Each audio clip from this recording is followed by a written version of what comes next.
Sir നമസ്കാരം. നമസ്കാരം.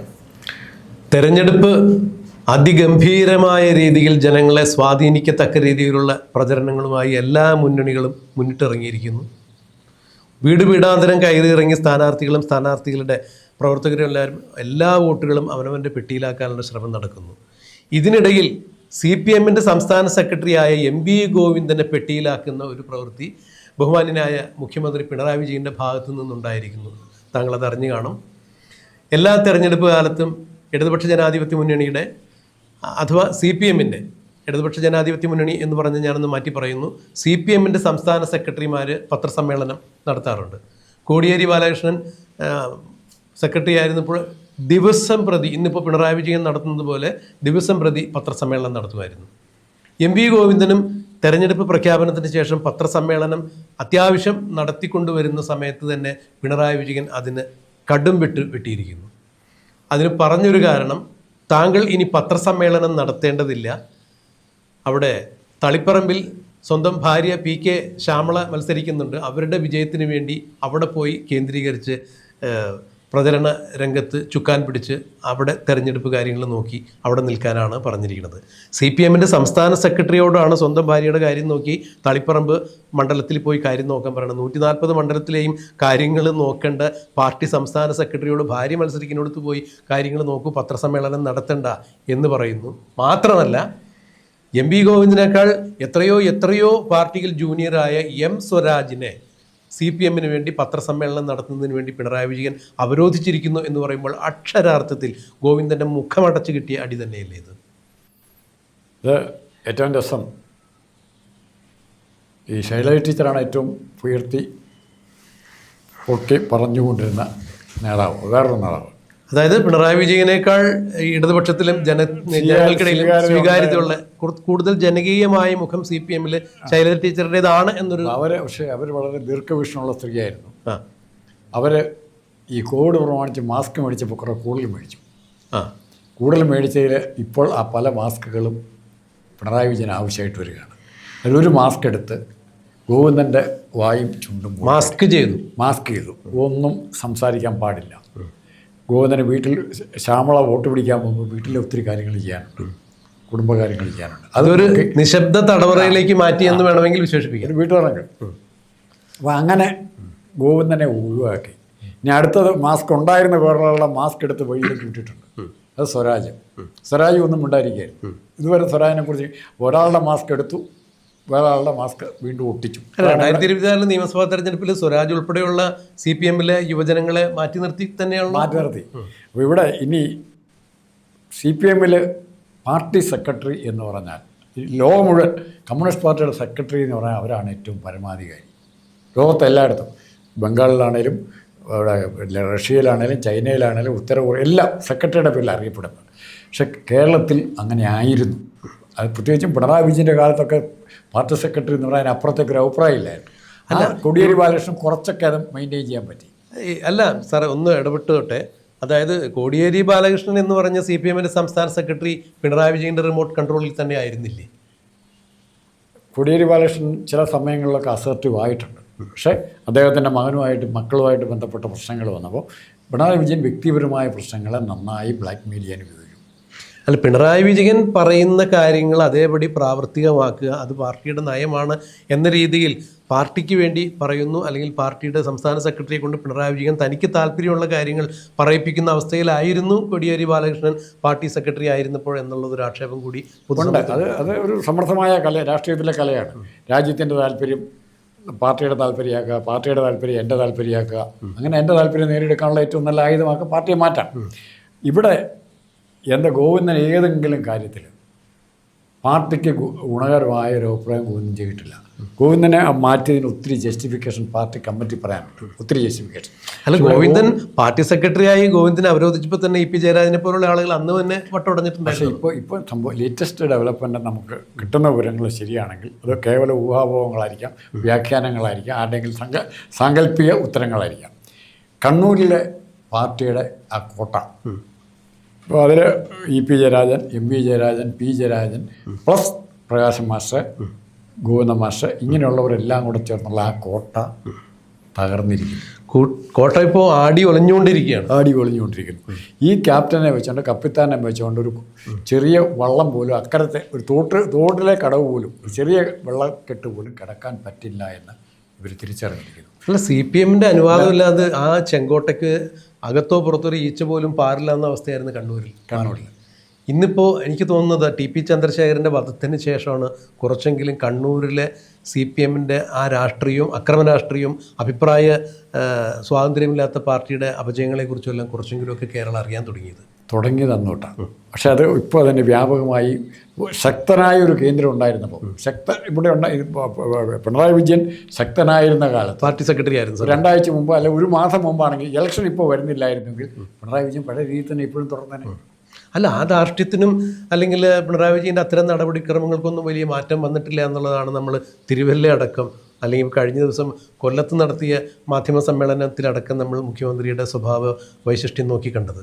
കാരണം പഴയ രീതി തന്നെ കടക്കുപുറത്ത് എന്ന് പറയുന്ന രീതി, അല്ലെങ്കിൽ എനിക്ക് സൗകര്യമുള്ള പോലെ ഞാൻ പറയുമ്പോൾ എനിക്ക് സൗകര്യമുള്ളപ്പോൾ നിങ്ങൾ വന്നാൽ മതി, എനിക്ക് താല്പര്യമില്ലാത്ത ചോദ്യങ്ങൾ ചോദിക്കാൻ പാടില്ല, അല്ലെങ്കിൽ ഞാൻ എഴുതി കൊണ്ടുവന്ന ഉത്തരം മാത്രം പറയും. ഇത് മാധ്യമ സമ്മേളനത്തിലാണ്. അല്ല, അതിൽ നമ്മൾ പിണറായി വിജയനെ കുറ്റം പറയേണ്ട ആവശ്യമില്ല. പിണറായി വിജയനെ പോലെ തന്നെ സംസാരിച്ചിട്ടുള്ളവരാണ് MM മണിയും VS തച്ചാണ്ടനൊക്കെ ഇങ്ങനെ പറഞ്ഞിട്ടുണ്ട്, പല CPM നേതാക്കളും പറഞ്ഞിട്ടുണ്ട്. പക്ഷെ മറിച്ച് ഈ ഇതിനെ ന്യായീകരിക്കുന്ന ബാക്കി കമ്മ്യൂണിസ്റ്റുകാരുണ്ടല്ലോ, സ്വരാജിനെ പിടിച്ച് പാർട്ടി വ്യക്തമാക്കുന്ന പിണറായി വിജയൻ്റെ മുഴുവൻ തെറ്റുകളെ ഒന്നൊഴിയാതെ ന്യായീകരിച്ചിരുന്ന ആളാണ്. അല്ല, അതിപ്പോൾ സാറ് ഇപ്പം അത് ഞാൻ സാറ് പറഞ്ഞത് അക്ഷരാർത്ഥത്തിൽ ഇത് അംഗീകരിക്കുന്നു. അത് സ്വരാജ് മാത്രമല്ല, ഇപ്പോൾ വിജയരാഘവൻ, AK ബാലൻ, സജി ചെറിയാൻ ഉൾപ്പെടെയുള്ള ആളുകൾ കഴിഞ്ഞ ഈ കുറച്ചു കാലങ്ങൾക്ക് മുമ്പ് G സുധാകരൻ്റെ വീണ ജോർജിൻ്റെ പേര് വിട്ടുപോയി. ചെറ്റത്തരം എന്ന് വിശേഷിച്ചപ്പോൾ ചാരുതയോലുന്ന പദപ്രയോഗമാണ് മുഖ്യമന്ത്രി നടത്തിയത് എന്ന് പറയുന്ന ഈ സഖാക്കന്മാരുടെ സാംസ്കാരിക അവബോധവും ഭാഷാ പരിജ്ഞാനവും എത്രത്തോളം ഉണ്ടെന്നുള്ളത് പരിശോധിക്കപ്പെടേണ്ടത് തന്നെയാണ്. അതിന് വലിയ ഡിക്ഷണറി ഒന്നും എടുത്തുകൊണ്ടുവരേണ്ട ആവശ്യമില്ല. എന്നിട്ട് അല്പത്തരം ആണ് എന്ന് പറഞ്ഞത്. അങ്ങനെയാണെങ്കിൽ ഇന്നിപ്പോൾ മുഖ്യമന്ത്രി പിണറായി വിജയൻ നടത്തുന്ന എല്ലാ പ്രവർത്തനങ്ങളും ചെറ്റത്തരം എന്ന് പറഞ്ഞു കഴിഞ്ഞാൽ അതിന് അല്പത്തരം മാത്രമായിട്ട് ഒരു വിശേഷിപ്പിച്ച് തള്ളിക്കളയോ? അല്ല, ഒന്നാമത് പിണറായി വിജയനെ ഈ രീതിയിൽ വാർത്തെടുക്കുന്നതിൽ ഇവർക്ക് പങ്കില്ലേ? നമ്മൾ നേതാക്കന്മാരെ വാർത്തെടുക്കുക എന്നൊക്കെ പറയല്ലേ, അതുപോലെ പിണറായി വിജയനെ ഈ മോഡലിലേക്ക് വാർത്തെടുത്തു. അതിൽ ലാഭക്കച്ചവടമെന്ന് പിണറായി വിജയനും കണ്ടു. അല്ല സാർ, മക്കളും കണ്ടു. അതിലിപ്പോൾ പൊതുവെ ഇപ്പോൾ രാഷ്ട്രീയ നിരീക്ഷകർ ചൂണ്ടിക്കാണിക്കുന്ന ഒരു കാര്യമുണ്ട്. കാരണം ജീവനിൽ പേടി എല്ലാവർക്കും ഉണ്ട്. TP ചന്ദ്രശേഖരൻ ഇതുപോലുള്ള അഭിപ്രായങ്ങൾ തുറന്നു പറഞ്ഞതിൻ്റെ പേരിലാണ് ഇന്നിപ്പോൾ ഈ ഭാഷ ചാരുതയോലുന്ന ഭാഷ എന്ന് പറയുമ്പോൾ 51 അക്ഷരമാണ് മലയാള ഭാഷയിലുള്ള എന്ന് പറയുന്നത്. 51 വെട്ടുവെട്ടി ഒരു മനുഷ്യനെ പരലോകത്തേക്ക് അയക്കുമ്പോൾ അത്തരം ചില പേടി സ്വപ്നങ്ങൾ ഇന്നുള്ള പല നേതാക്കന്മാർക്കും ഉണ്ടാകും. അത് ജീവനിൽ ഭയമില്ലാത്തവരാരുമില്ലല്ലോ.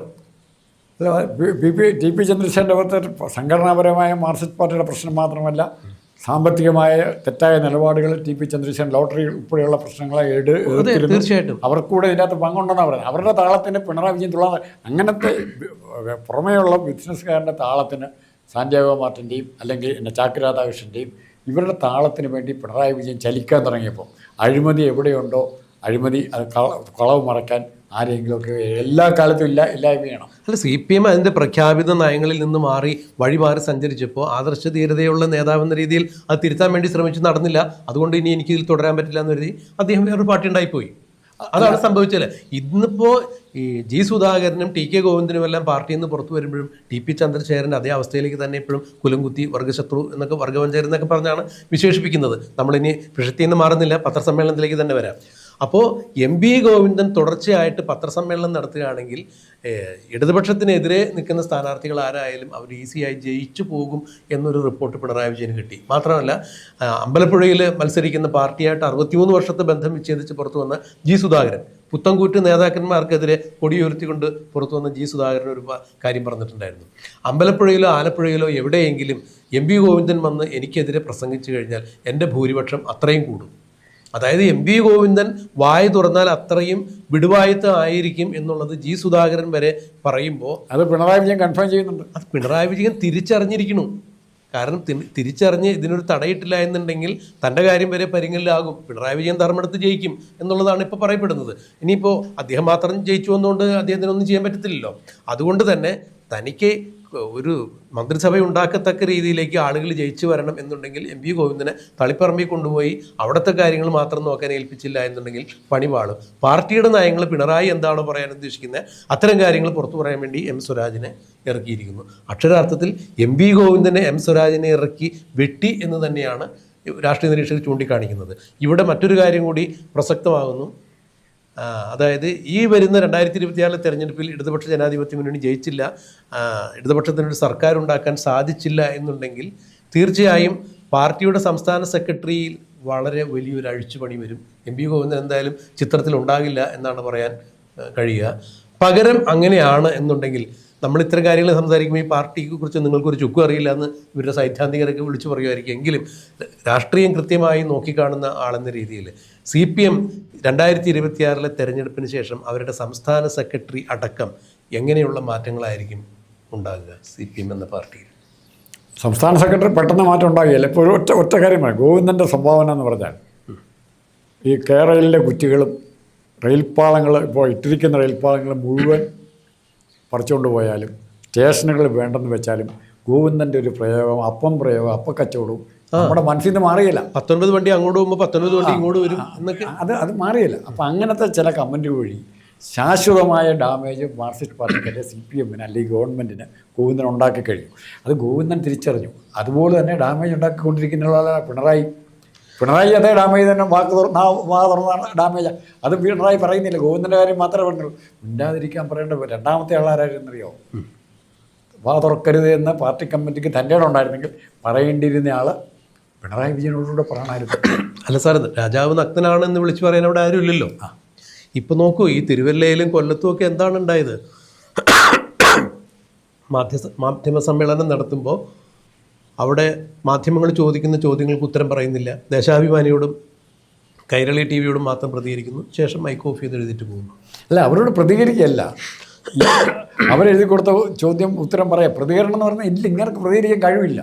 അത്രയ്ക്ക് മാത്രം നിർജീവാവസ്ഥയിലുള്ള മുഖ്യമന്ത്രി എങ്ങനെ പ്രതികരിക്കുന്ന പറഞ്ഞാൽ നല്ലത്. ഇന്ന് CPM-നെ ഇന്ന് കാണുന്ന ജീർണതയിലേക്ക് എത്തിച്ചതിന് CPM-ലെ തലതൊട്ടപ്പൻ എന്ന് വിശേഷിപ്പിക്കാവുന്ന പിണറായി വിജയനെ കഴിഞ്ഞേ മറ്റാർക്കും പങ്കുള്ളൂ എന്ന് വേണം മനസ്സിലാക്കാൻ.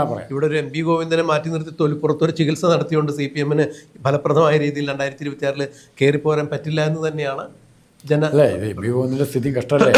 ശ്യാമള തോറ്റുപോയാൽ ഗോവിന്ദൻ്റെ സ്ഥിതി തന്നെ അല്ല. അവിടെ T.K. ഗോവിന്ദൻ വളരെ വ്യക്തമായ ധാരണയോടുകൂടി മുന്നോട്ട് പോകുമ്പോൾ ഇടതുപക്ഷത്തിൻ്റെ പാളയത്തിൽ നിന്നും തെറ്റിപ്പിരിഞ്ഞു പോകുന്ന T.K. ഗോവിന്ദന് UDF പിന്തുണ കൊടുക്കുമ്പോൾ മാത്രമല്ല ഈ ഇടതുപക്ഷത്തിന് തന്നെയുള്ള യഥാർത്ഥ ഇടതുപക്ഷ പ്രവർത്തകർക്ക് തന്നെ P.K. ശ്യാമളയുടെ സ്ഥാനാർത്ഥിത്വത്തിൽ അവിടെ വലിയ അസ്വാരസ്യങ്ങളുണ്ട്. അതുകൊണ്ട് തന്നെ അവർ T.K. ഗോവിന്ദന് വോട്ട് ചെയ്തില്ലെങ്കിൽ മറ്റേതെങ്കിലും ആളുകൾക്ക് വോട്ട് രേഖപ്പെടുത്തുകയാണെങ്കിൽ, ഏതെങ്കിലും സ്വതന്ത്ര സ്ഥാനാർത്ഥികളുണ്ടെങ്കിൽ രേഖപ്പെടുത്തുകയാണെങ്കിൽ തീർച്ചയായും P.K. ശ്യാമള ജയിക്കാനുള്ള സാധ്യത വളരെ തുലവും വിരളാണ് എന്നുള്ളതാണ് ചൂണ്ടിക്കാണിക്കപ്പെടുന്നത്. ശരിക്കും പറഞ്ഞത് ഈ P.K. ശ്യാമളയുടെ സ്ഥാനാർത്ഥിത്വം എന്ന് പറയുന്നത് പിണറായി വിജയൻ ഗോവിന്ദനിട്ട് വെച്ചൊരു കെണിയാണെന്നാണ് പറയുന്നത്. ആ കെണിയിൽ ഗോവിന്ദൻ വീണു. ഗോവിന്ദനെ സമ്മതിക്കാതിരിക്കുക, ശ്യാമള മത്സരിക്കുന്നില്ല എന്ന് പറയാൻ പറ്റുമായിരുന്ന ഒരാൾ ഗോവിന്ദനാണ്. അത് ഗോവിന്ദൻ ചെയ്തില്ല. ആ കെണിയിൽ ആര് വീണു? ഇപ്പോൾ വീണ വിജയൻ മത്സരിച്ചാൽ പിണറായി വിജയന് ക്ഷീണം പറ്റുമായിരുന്നു, ഉറപ്പായിട്ടും പറ്റും. അപ്പോൾ അത്തരം കെണിയാണ് ആർക്ക് വെച്ച് കൊടുത്തത്. മാത്രമല്ല, ഈ ആന്തൂർ സാജൻ്റെ പ്രശ്നം ഉള്ളിടത്തോളം കാലം ഏറ്റവും മോസ്റ്റ് അൺപോപ്പുലർ കാൻഡിഡേറ്റ് ആണ് ശ്യാമള ജനങ്ങളുടെ ഇടയിൽ. തീർച്ചയായിട്ടും. അതിന് മറ്റൊരു കാര്യം കൂടി ഇപ്പോൾ കൂട്ടി വെപ്പോൾ T.K. ഗോവിന്ദനെ പോലുള്ള ആളുകൾ പുറത്തു വരുമ്പോൾ ഇതൊരു കുടുംബവാഴ്ചയുടെ പാരമ്പര്യം പറയാവുന്ന പാർട്ടി അല്ല എന്നാണ് T.K. ഗോവിന്ദൻ പറയണേ. അത് ഒരു കാരണവശാലും 3 പ്രാവശ്യം അവിടെ MLA ആയിരുന്ന ആളാണ് M.V. ഗോവിന്ദൻ. അതിനുശേഷം വീണ്ടും എൻ്റെ കുടുംബത്തിൽ നിന്ന് ഞാൻ നിയന്ത്രിക്കുന്ന ഒരാൾ തന്നെ ആയിരിക്കണം അവിടുത്തെ തളിപ്പറമ്പിൻ്റെ പിന്തുടർച്ച അവകാശിയെ MLA ആയി വരണ്ടേ എന്നൊക്കെ പറയുമ്പോൾ ഇത് പിന്തുടർച്ച അവകാശം പതിച്ചു കൊടുക്കുന്ന ഒരു പരിപാടിയല്ലല്ലോ. എനിക്ക് ശേഷം എൻ്റെ ഭാര്യ, എൻ്റെ മകൻ അല്ലെങ്കിൽ എൻ്റെ മറ്റേതെങ്കിലും ബന്ധുക്കൾ, അങ്ങനെ ഒരു പിന്തുടർച്ച അവിടെ കാണിക്കേണ്ട ഒരു പാർട്ടിയല്ല CPM എന്ന് വ്യക്തമാക്കി പറയുമ്പോൾ അവിടെയുള്ള യഥാർത്ഥ കമ്മ്യൂണിസ്റ്റ് വിശ്വാസികൾ തീർച്ചയായും ശ്യാമളയ്ക്കെതിരെ തന്നെയാണ്. ഈ ഒറ്റ തീരുമാനം കൊണ്ട് തന്നെ രാഷ്ട്രീയപരമായ സദാചാര മര്യാദ ഗോവിന്ദൻ കാണിച്ചില്ല എന്ന് തന്നെയാണ് T.K. ഗോവിന്ദൻ വിലയിരുത്താൻ പറ്റുന്നത്. അപ്പോൾ അതുകൊണ്ട് തന്നെ തീർച്ചയായും M.V. ഗോവിന്ദന് പിണറായി വിജയൻ സാറ് പറഞ്ഞ ഭാഷയിൽ ഒരു മറുകഷായം കൊടുത്തിരിക്കുന്നു, ഒരു മറുവെട്ട് വെട്ടിയിരിക്കുന്നു. ഇനി ഒരുപക്ഷെ CPM-ലേക്ക് ഏതെങ്കിലും അധികാര കേന്ദ്രങ്ങളിലേക്ക് M.V. ഗോവിന്ദൻ തിരിച്ചു വരിക എന്നുള്ളത് കണ്ട് തന്നെ അറിയേണ്ടതായിരിക്കും.